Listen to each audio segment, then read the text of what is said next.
Travel பண்ணும்போது இல்லை, ஐ மீன் work பண்ணும்போது, இந்த மாதிரி ஃபுட் டெலிவரி பண்ணும்போது மைண்ட் ரிலாக்ஸ் ஆகும்னா ஏதாவது லாங் ஆர்டர் அடிச்சா எடுத்துகிட்டு போயிருங்க.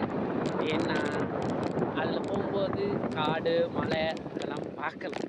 அப்படி கிடச்சதுல தான் ஒன்று உங்களுக்கு பின்னாடி அட்டாச்மெண்ட்டு அதை பாருங்கள். அப்படியே ஒர்க்கு ப்ரெஷரில் இந்த மாதிரி மைண்ட் ரிலாக்ஸ் உள்ள காட்டுக்குள்ளே உள்ள ஒரு ரோட்டில் போகும்போது மனசு நிம்மதியாக இருக்கும் ஃப்ரெண்ட்ஸ். பார்த்து நீங்களும் என்ஜாய் பண்ணுங்கள். நான் பின்னாடி அட்டாச் பண்ணுறேன். சரியா ஃப்ரெண்ட்ஸ்? எப்படி? டின் டின் டின் டின்